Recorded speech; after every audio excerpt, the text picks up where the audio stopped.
सरदार सरोवर विस्थापितांच्या पुनर्वसनासाठी मदत व पुनर्वसन मंत्र्यांचे सकारात्मक पाऊल।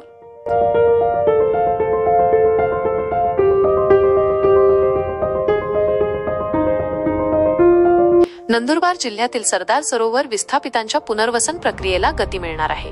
मदत व पुनर्वसन मंत्री मकरंद पाटील यांनी या संदर्भात सकारात्मक भूमिका दर्शवत पुढील वर्षभरात सर्व समस्या सोडवण्याचे आश्वासन दिले आहे। अक्कलकुवा अक्राणी विधानसभा मतदारसंघाचे आमदार आमशा पाडवी आणि विधान परिषदेचे आमदार चंद्रकांत रघुवंशी यांनी याबाबत पाठपुरावा केला होता। त्यांच्या मागणीनुसार मंत्रालयात झालेल्या बैठकीत मंत्री महोदयांनी विस्थापितांच्या विविध समस्यांवर चर्चा केली। यात प्रामुख्याने 2019 मध्ये बुडीत क्षेत्रात गेलेल्या 153 सर्वेक्षण क्रमांकांमधील 63 घरांचे संपादन, 564 प्रकल्पग्रस्तांच्या सिंचनाचा प्रश्न आणि वनजमिनीच्या मुद्द्यांवर सकारात्मक चर्चा झाली। या बैठकीत नर्मदा बचाव आंदोलनाच्या कार्यकर्त्या लतिका राजपूत, जिल्हाधिकारी मिताली सेठी आणि पुनर्वसन विभागाचे संबंधित अधिकारी उपस्थित होते। अनेक वर्षांपासून प्रलंबित असलेल्या पुनर्वसनाच्या प्रश्नावर सकारात्मक तोडगा निघाल्याने विस्थापितांनी समाधान व्यक्त केले आहे। आमदार आमशा पाडवी यांनीही यासाठी विशेष प्रयत्न केले। बैठकीत खालील प्रमुख मुद्द्यांवर चर्चा झाली।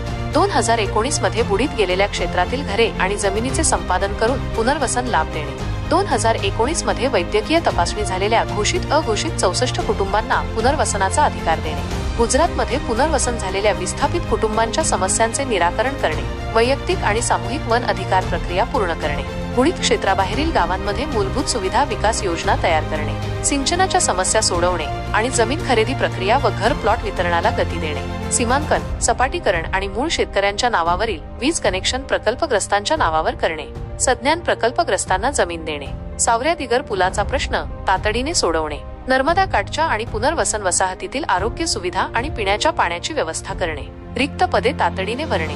मदत व पुनर्वसन मंत्र्यांनी वर्षभरात या सर्व समस्यांवर कार्यवाही करण्याचे निर्देश प्रशासनाला दिले आहेत। त्यामुळे नंदुरबार जिल्ह्यातील सरदार सरोवर विस्थापितांना मोठा दिलासा मिळाला आहे।